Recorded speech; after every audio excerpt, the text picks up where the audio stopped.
Hi, I'm William Tenholder. I've been playing for over 50 years, in fact, over 55 years. I was hitting the books when I was just 7 years old. Now, I've seen so many things, and we keep looking for something new. And I really suggest that everybody takes a good hard look at this. I was just waiting to try this out. This is something new that came across that, it just hasn't been used much. Um, So I thought, give it a try. Try something new. So I came out with this D6 pawn. Well, the theory is, of course, it's easier to bring your knight out. I thought, why not? Okay.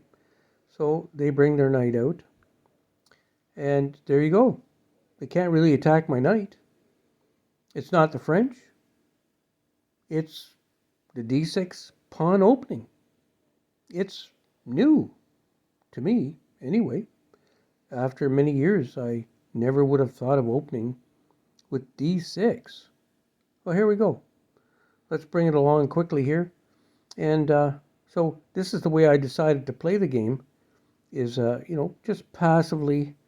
Um, I didn't study too hard for this, but I knew my traditional lines, defend. You have to think offense and defense, of course. All of the Masterclass players know that. So they opened up, very well. I mean, that's the way I would open up if I was white, right? So now, the theory on this is that now your queen can come out to a5. But, I was just not feeling that. So, yeah, I need to, castle and, the usual stuff. So, okay, they castle. And I'm thinking, you know what? I've got to oppose those two pawns. And, yeah, they come in with the knight, which I can defend that. I can use it to my advantage. So I used it as a pin on the h2 pawn, hoping maybe there's an attack there. They were wise to that and moved the knight in. So I don't know if anybody's tried this variation. Probably not. But, that just worked out beautifully because now I've got a pin on the knight. They bring out their other knight. And of course, I could have done, another attack on the knight. However, I thought, it's time to take. You got a fork, got a pin. you know, it looks pretty good, really. But they do have some possibilities here. So they take with the bishop.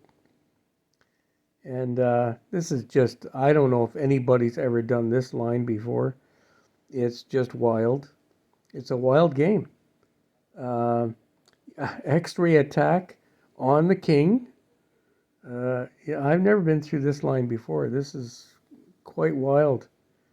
So naturally, castle. you know, you don't want an X-ray attack with those two bishops. They could move so fast. Before you know it, your head is spinning, right? So you've got to protect. So they, of course, saw my attack with the queen and the bishop that I set up. It's no big deal, not a big attack. It could have been.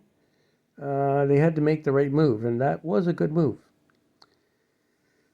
So look at this wild game. H5, and boy, what do we have going on here? All kinds of attacks, tricks. The rook moves up.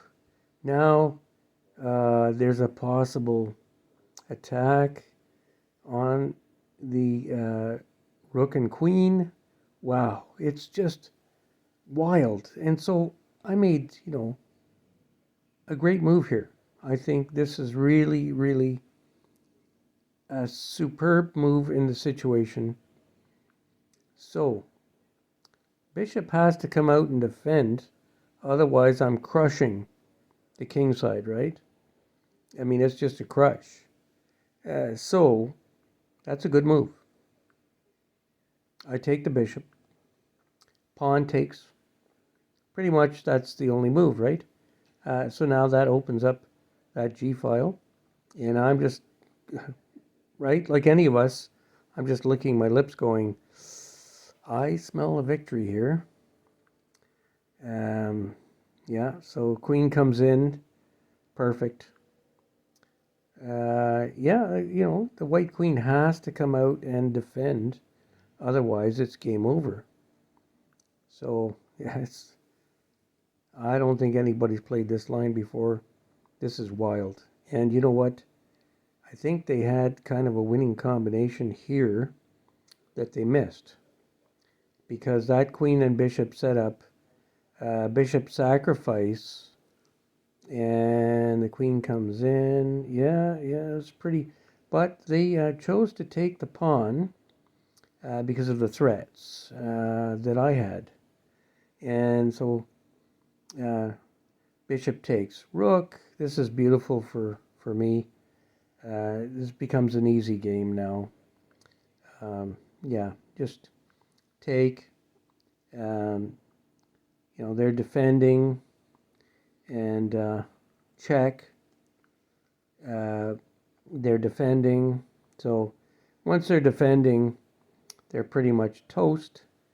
At this point, I've got a lot of possibilities. I'm up a piece. And in fact, I'm up the exchange, right? So I've got two rooks. Most important is that last move was critically important. Critically important for a number of reasons. You can analyze it after. And so, they come in with the knight attacking the queen. However, look at that. Isn't that a beautiful pin? And they decide to go for it. Take the queen. I love it because I'm up pieces, and now there's no threat for me. This is just winning, right? They have to defend their pawn. Otherwise, the rook is just going to go in and gobble up all the pawns, and that's the end of their game. So now that's a perfect opportunity for me to come out, and they attack the rook. That's easy. I already had this, preloaded. I knew I was going to e7. It was my only square. But perfect spot because now I can come in with my knight and cover both of the squares G2 and E2. Now, what does that set up? I mean, for all of you masters, what are you thinking? The Masterclass, the GMs, what are you thinking? You've got those squares covered, of course. We're, the bishop comes out, but what are we thinking? Mate? Possibly?